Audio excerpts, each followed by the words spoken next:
everyone. Thanks for riding the wave and helping us, your positive energy, overcome technical challenges, because that's how we roll at the International Puppet Fringe Festival. Hi, everyone. My name is Aretta Baumgartner. I use she, her pronouns. For visual description, I'm a white woman with short reddish, purplish hair.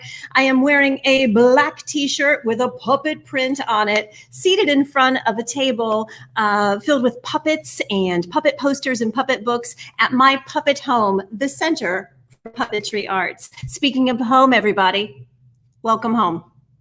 Welcome home to puppetry. Whether you're joining us right now live as someone who is a puppetry practitioner, just here to celebrate what you do, what you live, what you love, or whether you are someone brand new to the magic of puppetry, I say welcome home. And I'll tell you why. You, as human storytellers, are hardwired to tell those stories through objects. Way back a long time ago, before we had modern language, right? Before we had written or spoken language, y'all, way back before then, we used objects to communicate. Cave paintings show us this. We use sticks, stones, to communicate. It is in your human DNA to communicate through puppets, so I say, welcome home. Puppetry also is a home for every human who wants to tell stories, whether you're a visual artist, whether you are a musical artist, a storyteller of any sort, a designer, dramaturg, technician, singer, actor, voice actor. We've got a home for you in puppets. No matter what you love, welcome home to puppets. Yay! So that is what we're here to celebrate here for the next 40-ish, 45 minutes. Friends, I will pause at the end, take a big deep breath, and take some questions. So if you do have some questions, if you don't mind, hang on to them to the end so that we can debrief and celebrate our time together. But right now, it's forward motion. We're going to divide our time together, friends, into 3 parts. Number 1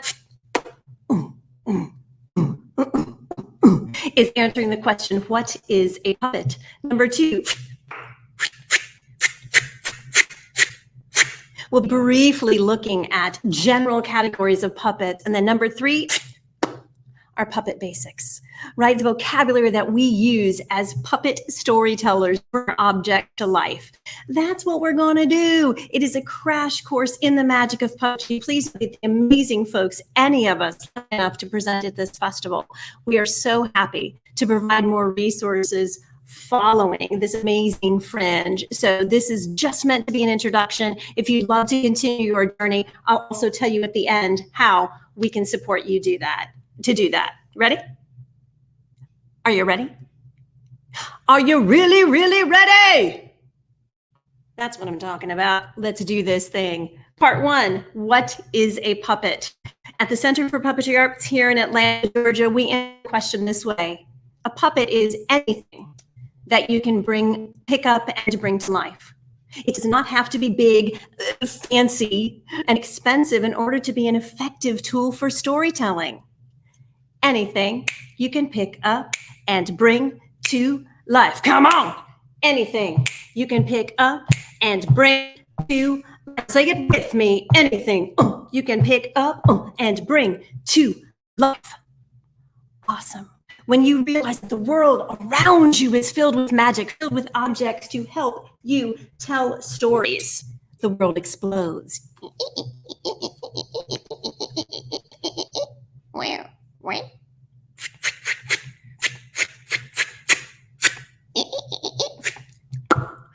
Anything you can pick up and bring to life.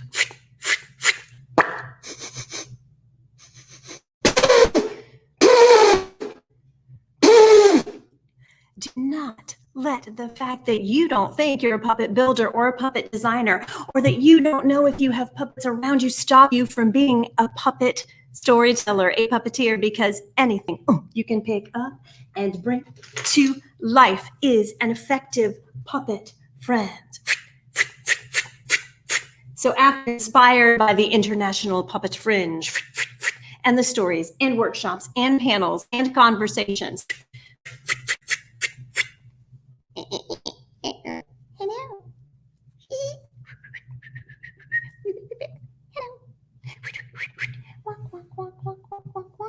look around you, grab stuff and start playing, start imagining. So what is a puppet? Anything you can pick up and bring to life. So I empower you, I implore you, I inspire and challenge you to start looking at the world around you differently. That is the first in Puppetry 101, is to look at the world around you as filled with possibilities to tell those stories. Part 1, done. Well done. Part 2. We at the Center for Puppetry Arts are fortunate enough to have amazing museums here. We have a great big museum that has a global collection. And let me know if you're in Atlanta. Come see me at the Center for Puppetry Arts. You can visit our global galleries and our world of in our puppetry museum. We also have a Henson gallery, and we have special exhibits as well. That's a lot of puppets. We've got thousands of puppets to organize. At the Center for Puppetry Arts, we loosely put them into 5 categories. 5 categories. Now, of course, you can borrow amongst them and create hybrids, but in general, the 5 types of puppets are these. Repeat after me. Shadow, hand, string, rod, body. You better be doing that at home or wherever you are, because this is webinar format and you don't think I can hear you or see you, oh, I can feel your energy. So come on, y'all, let's do it. Shadow, hand, string, rod, body. Again, shadow, hand, string, rod, body. 5 basic categories of puppets. Now, we don't have tons of time, but don't worry, we haven't time. But I'm going to quickly show you 5 examples. It's important in this Puppetry 101, not only number 1, to know that, well, we can look at the world around us always as filled with puppets, but then to also take a step back and look at those who've come before us. Y'all, especially if you're joining us from the United States of America or have an affinity with that particular country, we are new as a country. We are new as a puppetry country. We received inspiration from puppets and puppeteers around that great, big, beautiful world way before we were even a country. So we must stop and appreciate the global and cultural influences of puppetry on us as American theater makers, right? Me, coming from my perspective, my lens, as someone who is a United States of America person, right? So again, 5 styles coming from different places around the world. Our first was what? Shadow. I have an example of a shadow puppet. Forgive me, I'm turning my back a little bit right now. We have a shadow puppet from China. I'll hold this gorgeous artifact right up here to the camera.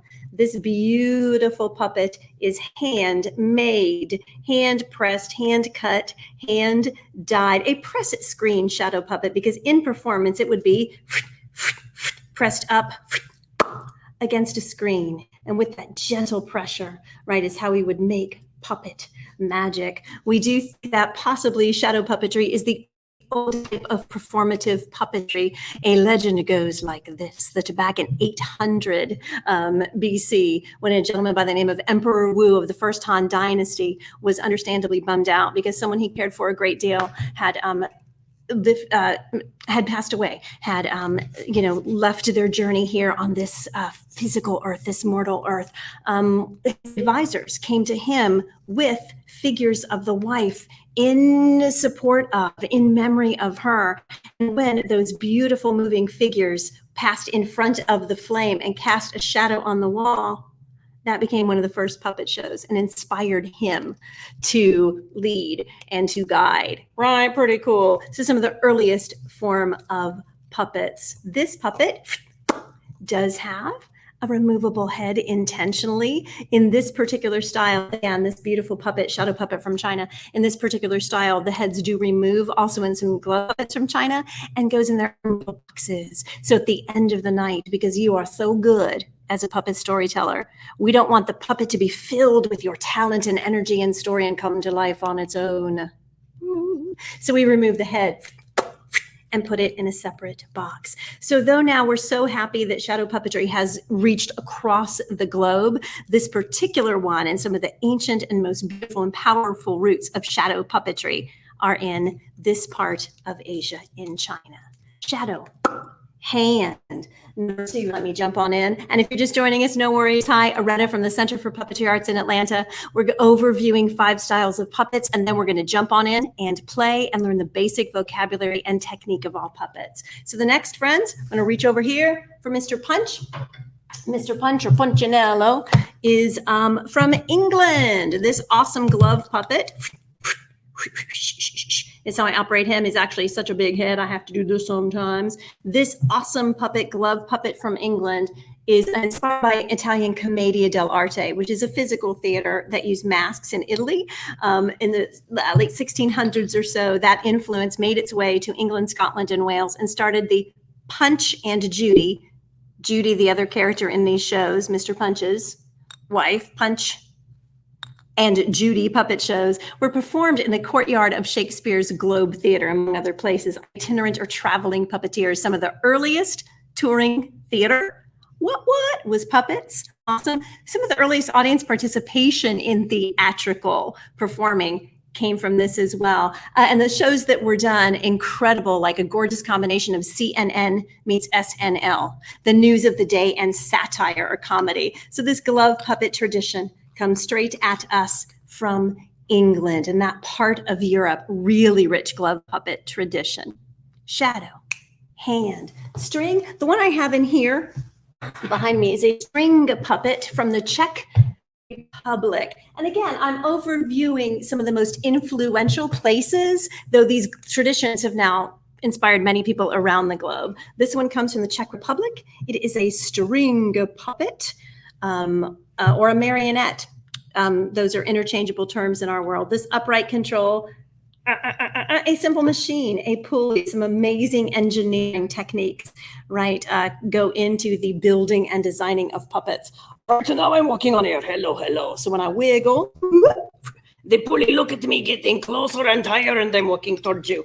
And by the way, I mean no disrespect with my probably not too terrific version of what his voice might be. I mean, no disrespect. I do not understand that dialogue deeply, but I do know this character. So again, a string puppet from the Czech Republic, Eastern European traditions in this. Incredible in string puppetry. I'm going to keep moving forward because I want to move kind of quickly. But again, thank you for indulging me in this part of the conversation, in this overview or history lesson, if you will. It makes no sense if we don't respect from where we have come as puppeteers so that we can then know why we are where we are now, and we can keep on looking to the future.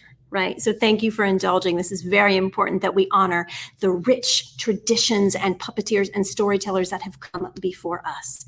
Shadow, hand, string. Rod, a rod. This gorgeous thing is a wei yang, go lek.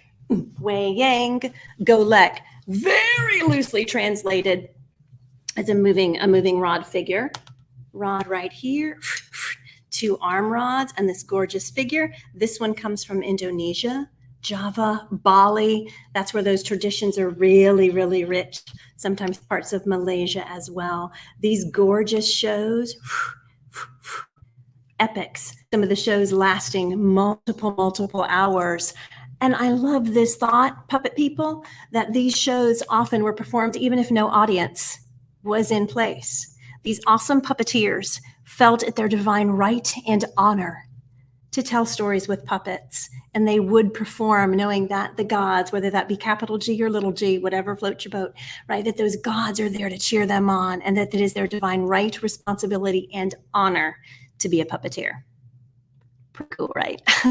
So the Wayang tradition, a rod puppet. Awesome. Our final one is a body puppet, too big to even fit through my classroom door here at the Center for Puppetry Arts. This tradition, I'm going to hold up a picture. I'm old school. I'm not screen sharing right now. I'm going to hold a picture that I will move just in case, right? There's a glare. This tradition is the Igbo Ijele from Africa, from Nigeria. And describing what we can see in case it's not so clear, no worries, I'll describe it as much as I can for you. And I can always follow up later Promise, sending this image or any more about these puppets to you.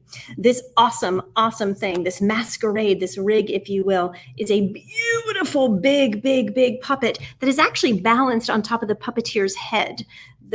Right over here, the puppeteer's legs. So this awesome rig is balanced on the puppeteer's heads, and all these brightly colored little dots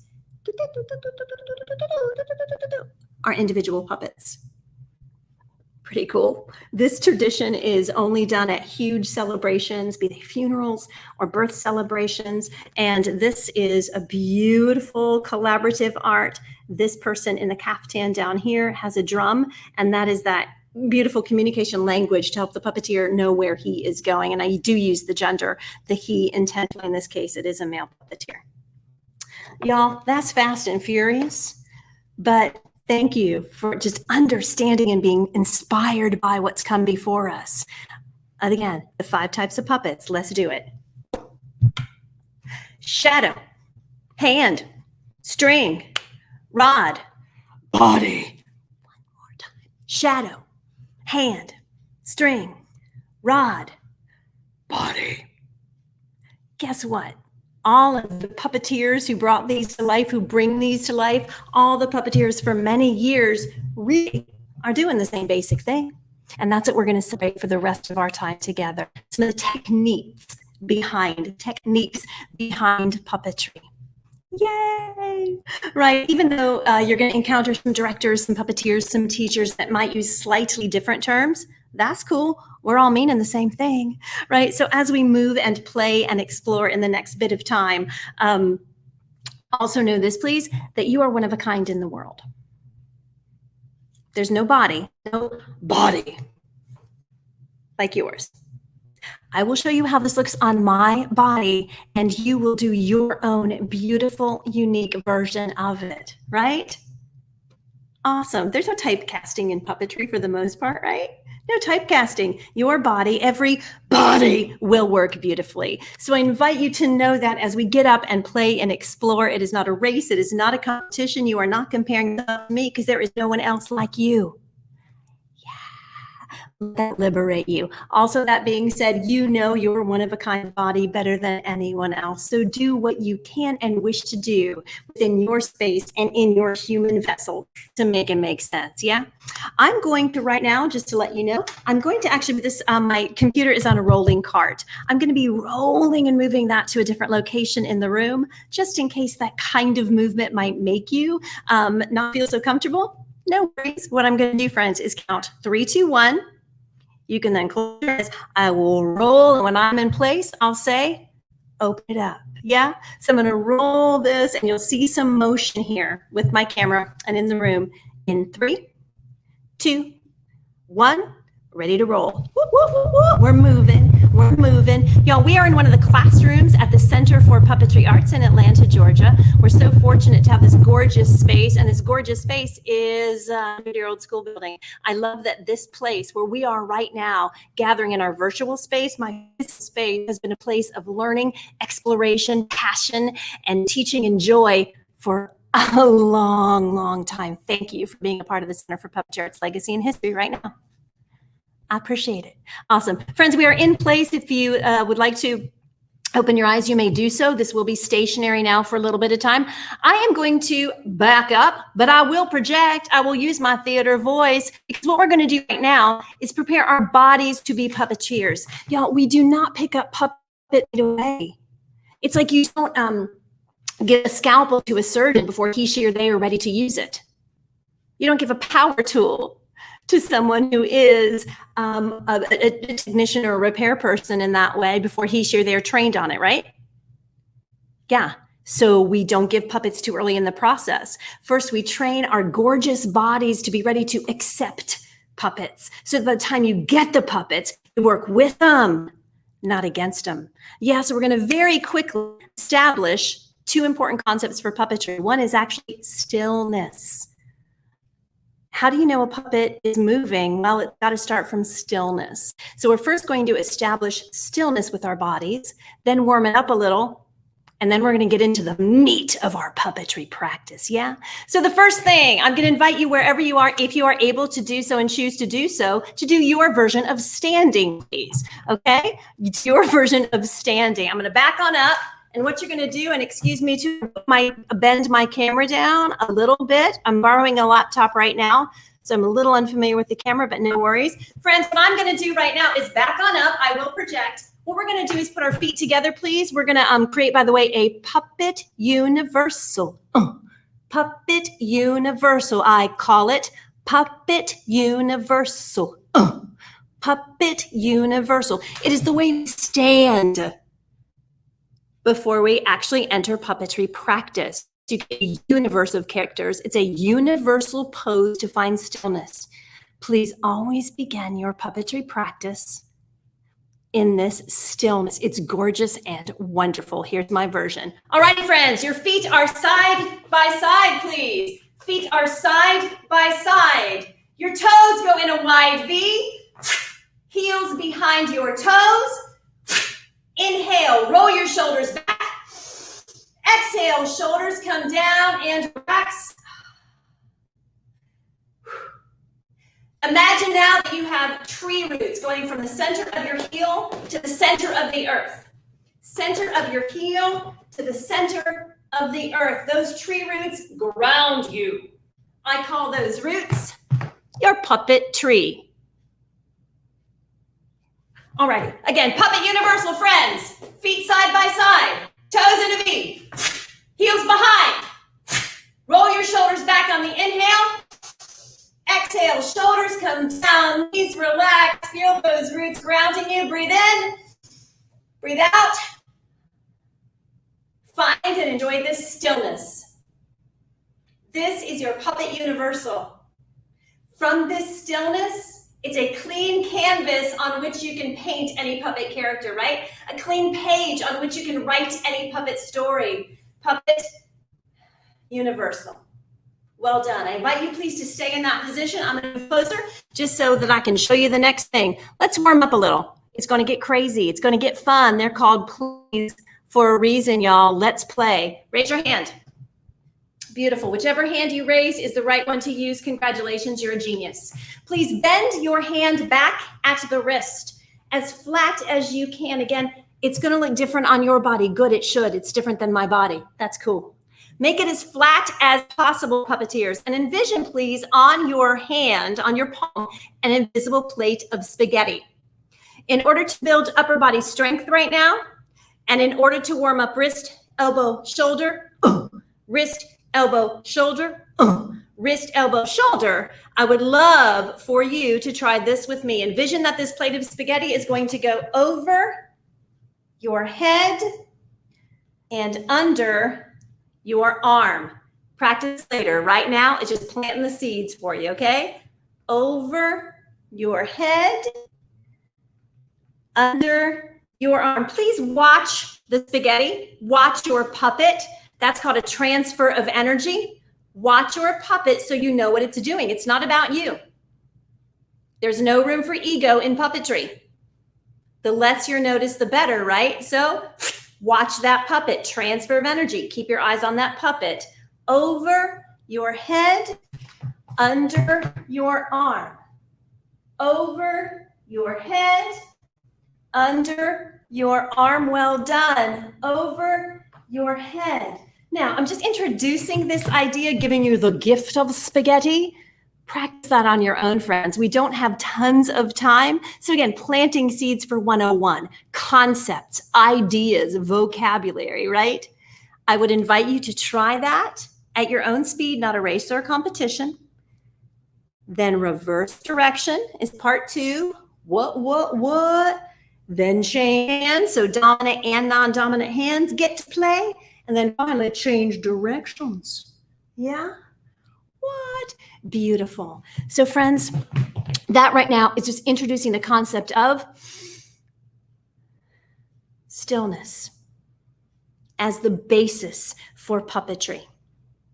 Puppetry is not always just about movement. If it's too fast, if it's too much, it's not telling a clear visual story. It's a bunch of fur, feather, fabric, and foam flopping around, right? So basis of stillness. And then you've got to warm up your gorgeous body, practicing transfer of energy, because it's not about you, giving yourself that upper body strength, gaining that dexterity, and being kind to your body, right? Before we get puppets in our hands. We're going to do that now. Friends, as I roll back to my original position, I invite you to use this time to grab an object that's near you, something that you can use right now as a puppet to create our basis of puppets. It can be a water bottle, it can be a phone if you're careful with it because they're precious, I know. It can be a ruler, a kitchen spatula. I invite you right now to just look around you, and if it's a water bottle, put the lid on. I learned the hard way. Just grab an object, please, that we'll use with our exploration for the last bit of our time together. I'm going to roll once again. So the invitation for you to please close your eyes or look away if that motion may cause you any sort of discomfort. I'm going to roll again in 3, 2, 1, rolling. And this could be a time again, friends, to grab an object, please. Whatever you got around you, pen, pencil, stylus, phone, water bottle. We are back in place. So if you had closed your eyes or looked away, you may open now. If you're still looking for your object, no worries. You can listen. Join us when you're ready. Yeah. My object that I happen to have right now is a kitchen spatula, right? Beautiful. What we're going to do is right now define the basic vocabulary of puppetry. And friends, we're going to do this. This will not be, it'll be so much fun and you will be so good at it, but it's going to be pretty intense for this last 15 minutes or so before we pause for questions. Be kind to your body. If in any way it starts to get tired, no worries. Take your arm down, shake it out, breathe, stretch, and then join us, right? Again, not a race, not a competition. It's an invitation to see how puppetry feels and fits on your amazing, one-of-a-kind in the world body. Yeah, I invite you now to take your object and grab it by its base. You can decide what that is. It's your object, you're creating it, right? You can even surprise yourself. I thought that was the top. Is that the top? Is this what I want to do, right? Gently grasp your object by the base. Oops, I forgot to do a thing. My apologies. What we're going to do is touch the tip of your nose, please, and draw an invisible line, nose height, out to the dominant side of your body. That's usually the arm you use the most. The hand you write with is your dominant hand usually. So I'm going to, because I'm right-handed, so if it's mirrored or not, just know that I'm using my right hand, so I will use that vocabulary. But left-handed people are amazing. Of course they are, as much as right-handed or ambidextrous people. Friends, touch the tip of your nose, draw an invisible line, nose height, to that dominant side of your body. So mine is drawn to the right since I'm right-handed. Imagine that invisible line. Under it is a solid floor. Everything beneath that is solid from here on out, okay? So when I say puppet up, you're going to put your elbow up on that floor. I'm going to bring mine down for Zoom purposes, right? Or whatever platform we're using, StreamYard / Facebook, whatever. I'm going to bring mine down. Yours, friends, will be nose height.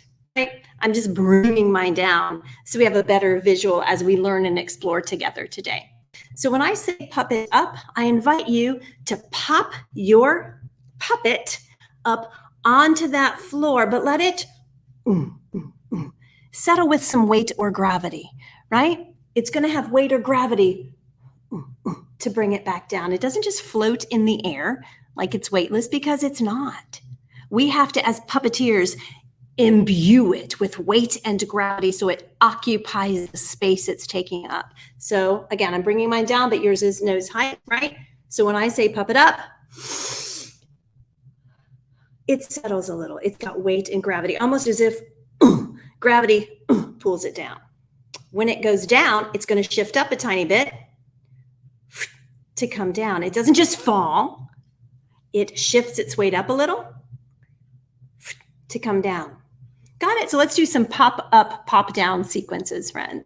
And again, I'm going to be watching you now and again. I'm going to make sure to make eye contact with you awesome humans, but you should be watching your puppet. Yeah, that transfer of energy, watch your puppet. That's how you know what it's doing, right? Also, that way, if your audience looks at you and you're not masked or you're not behind or hooded or you're not behind a playboard, if you're looking at your puppet and they look at you, they will know to pay attention to the puppet. Okay, let's try some pop up and pop downs, please. Puppet up. Puppet down. I love to add the breath. If you'd like to do that, please do. Puppet up. Yeah, make sure it settles and has weight and gravity. Puppet down. Shift up a little to come down. Puppet up. Puppet down. Puppet up. Puppet down. Puppet up. Puppet down. Puppet up. We're going to have our puppet take a little walk now. Expand that line like one beautiful, gorgeous, long, weird cat whisker to both sides of your body. Again, mine's lower just to show things, but yours will be up here. We're going to now take a walk across our body. Your elbow, your puppet's feet in this case, they will pick up, step up, right? You're going to, we need to feel that weight and gravity, and do pick your feet up, pick your elbow up. So pop up again, please. Pop it up. 5 steps across your body. 1, 2, 3, 4, 5. Awesome. Have it gain some weight, please. Really make it feel like it's occupying space. It deserves the space it's in. It belongs there. Turn and walk the other way. 1, 2, 3, 4, 5.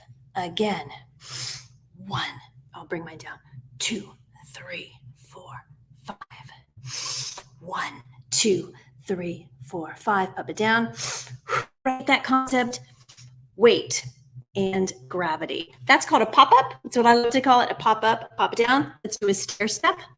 Your elbow is going to get higher and closer. I'll show you from the side first. It's going to go 1, 2, 3. That third step is nose height, right? So down and low, it looks like this. 1, 2, 3.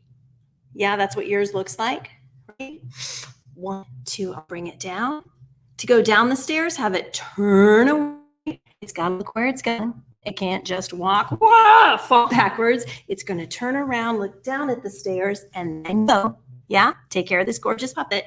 1, 2, 3, turn around, look down, then take your 3 steps. 1, 2, 3, right? Awesome.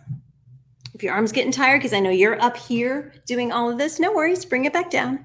Roll it out, pay attention to the other arm that can't help its friend. Roll it out too, it has a lot of tension. You want attention, not tension. Yeah. Shake it out, shake it out. Stair step, pop it up. 1, 2, 3. Turn around, look down. 1, 2, 3. Weight and gravity. 1, 2, 3. Turn around, look down.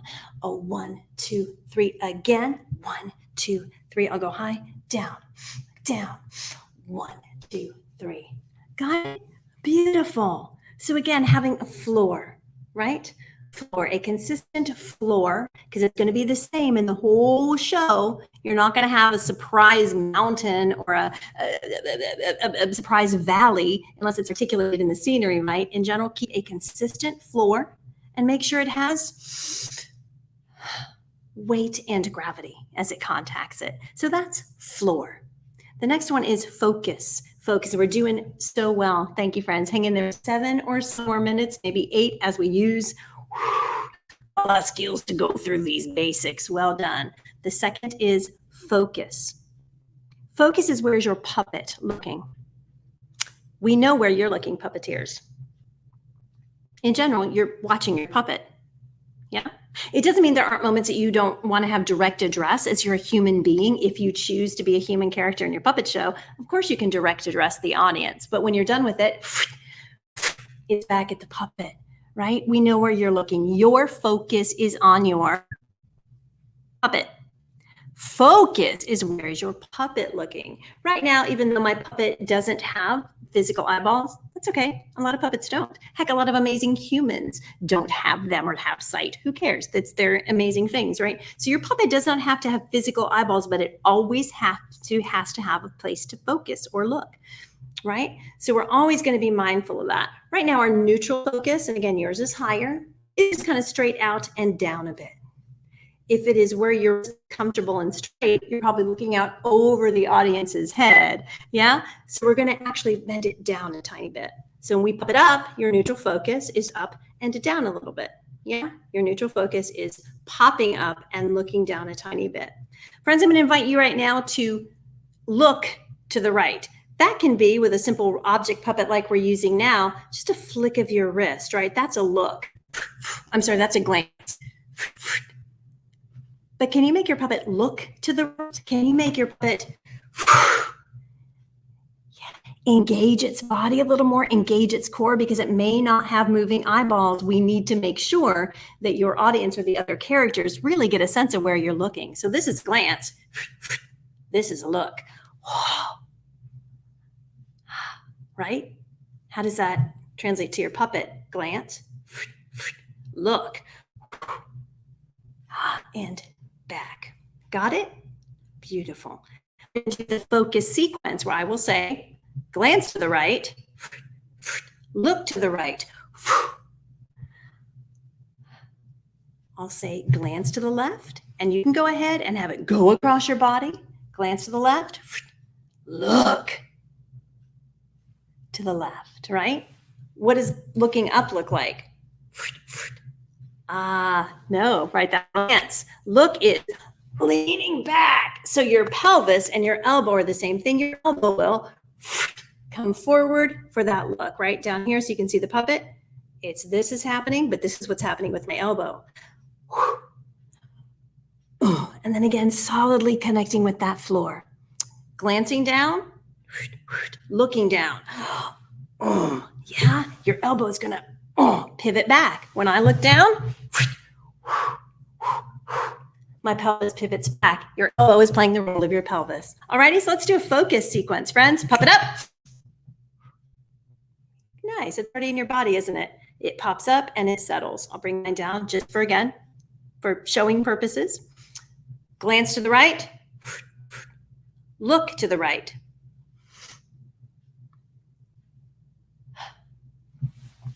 Glance to the left.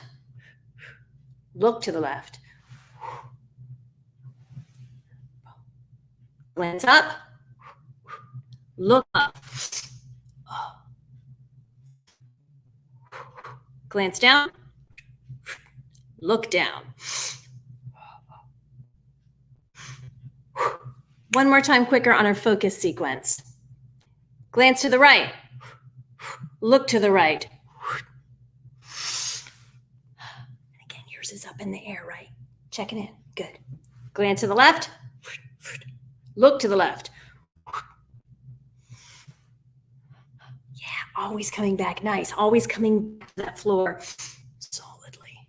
Glance. Let's glance down. Glance down. Look down. Oops. Glance up. Look up. Focus. A great way to practice focus, if you're lucky enough to have another human being that you share a space with, have that person call out different things around the room, and then you really look at that, and then the other human will be able to say higher, lower, left, because every puppet's focus is different. So working with another human to check that focus is a really kind and supportive way to really get to know the focus of a puppet. Okay, we've done floor, right? Does it have a consistent floor and weight and gravity?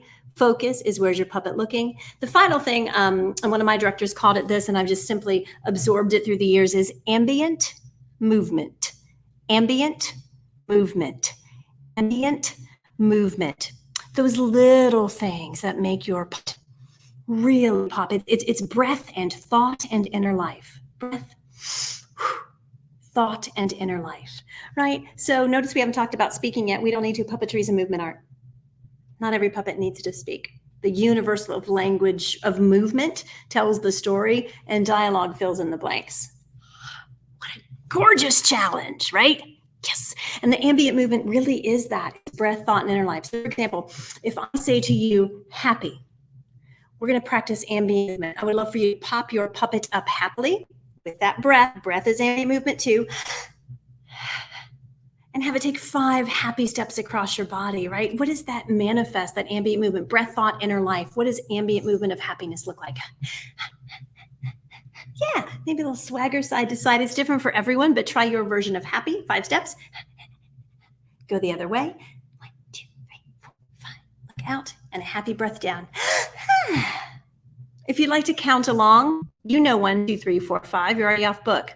Count along. So let's try happy as an ambient movement sequence. But notice we're adding floor and focus into, right? Your floor. So happy. That's our floor. 5 steps. 1, 2, 3, 4, 5. And thank you for looking when you change directions. Look. 1, 2, 3, 4, 5. And down. Let's try its opposite. Let's try sad. We all have those days, right? Sad. Pop it up. Look to the left. 5 sad steps. 1, 2, 3, 4, 5. Look the other way. 5 sad steps. 1, 2, 3, 4, 5. Look out and down. Right. Beautiful. Let's do proud, because I'm proud to be a part of this International Puppet Fringe Festival. And I'm proud that you're with me. You are proud puppeteers now. So proud. Puppet up. 5 steps. 1, 2, 3, 4, 5. Yes. Look. 1, 2, 3, 4, 5. Out and down. Yeah, that's a hint of ambient movement, right? It's the breath, the thought, the inner life. What is that emotional journey the puppet is going on, right? And so I put a bunch of emotions in that, right? States of being or emotion in a hat. Have a friend, or a puppet partner, or just a human that you live with, or you. Draw an emotion out and see if you can translate that beautiful emotion in ambient movement to your puppet. Y'all, I will say those are the 3 basics for any puppet, be it shadow, hand, string, rod, body, right? Repeat after me. You can set your object down, your puppet down gently, please, and repeat after me. Floor, focus, ambient movement. Floor, focus, ambient movement. Floor, focus, ambient movement. Floor, focus, ambient movement. Those are the 3 things I know about puppets. I've just been doing it 25 years. Now, many different puppeteers, puppet directors, puppet teachers would have slightly different language for that, and that's okay. Use what makes sense to you, but it's the same basic concept, I promise, that we're all trying to get to as puppet storytellers. Oh, and by the way, we didn't really talk about voice yet, did we? No, because again, not every puppet has to talk. And by the way, there's no such thing as a puppet voice, just like there's no such thing as a human voice. Someone doesn't say, hey, Aretta, do a human voice. Huh? There's no such thing as a puppet voice. A puppet can speak, but please don't block yourself out into thinking that you have to do some crazy convoluted puppet voices. If they come from the exploration that we've already done, then they will be intentional and authentic. Right? So just know that your own awesome voice, when you go through what we've gone through to get to know the inner journey, the emotional journey of your puppet, it'll be appropriate. It'll be the right voice. Got it? Cool. But anyway, when these puppets move, they don't move on every syllable because that's not how we talk. Right? You pick meaningful movements to tell it. If I was going to say, I love puppet fringe, it'd be who loves puppet fringe? Watch. The first one gets the most movement. I love puppet fringe, right? Who loves puppet fringe? I love puppet fringe, right? So why don't you try that? Hey, y'all. All right, and so it's big, small, small, small, small. And that's, by the way, why we also warm up our wrist, because that is your puppet's neck and waist, right? So then you can get those beautiful little nuanced movements, right? So puppet up. Yours is up here. Mine's down here just for now. Puppet up. Hey, puppet. Who loves puppet fringe? I love puppet fringe. Hey, puppet. How do you feel about puppet fringe? Oh, I love puppet fringe. What was that again? How do you feel about it? I love puppet fringe, right? Hey, puppet, what kind of fringe festival do you like the most? I love puppet fringe. What was that again? I love puppet fringe. By the way, what is the most exciting thing right now happening in puppetry? I love puppet fringe. Oh, what's the most exciting thing happening right now in the world of puppetry? I love puppet fringe, right? That's called meaningful movement. Now we're going to move into Q&A here in about 1 minute. But by the way, we didn't really get into moving mouth puppet or Muppet style puppets. I love that. And I trained on that. That was actually my first puppet job 20 some years ago. But that is it's a pretty unique type of puppetry that I will say the United States of America kind of embraced first. So just a tip, if you want to leave here and you still with these Muppet style puppets, you will still floor focus ambient movement is still the same. When this puppet speaks, just drop your thumb because that's your puppet jaw. Just drop your thumb because that's your puppet's jaw. Just drop your thumb because that's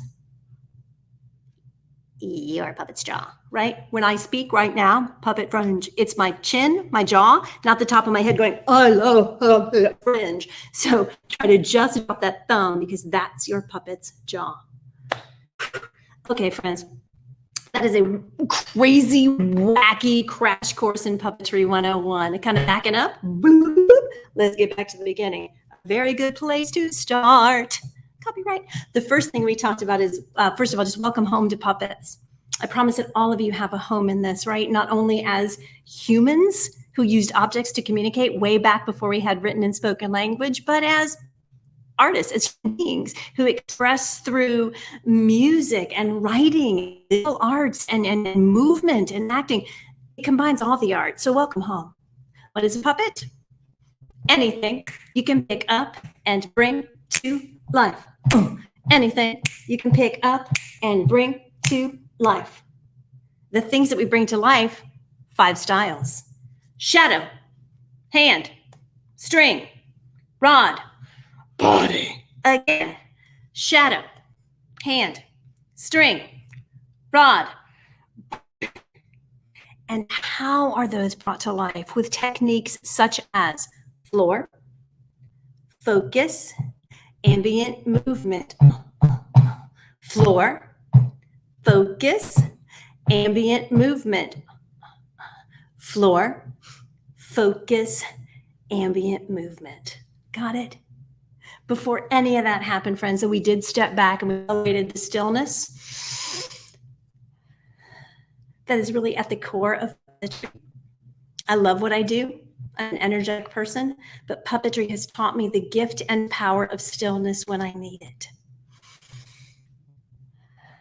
That puppet universal is a powerful thing. And of course, it's really fun to warm up wrist, elbow, shoulder, and build that upper body strength. Woo! Bam! Y'all, we are at like 5 minutes left. If there are any questions, I'm looking back at the comments now here. I say, hi, everybody. And if there are any questions, it's okay if not. And by the way, I want to let you know something. If you would like, I have a great resource sheet and handout that covers everything we've done here. I'm happy to email that to you. education@puppet.org. education@puppet.org is our general email account here at the Center for Puppetry Arts Education Department. And if you just put in the subject handout, I'll send it to you. Okay. Oh, thank you, Puppet Fringe NYC, for popping it in there. Right. education@puppet.org. It will have all the concepts and techniques that we discussed today, as well as some awesome places that you can take workshops, training in puppetry, as well as some of my favorite websites and books in puppetry.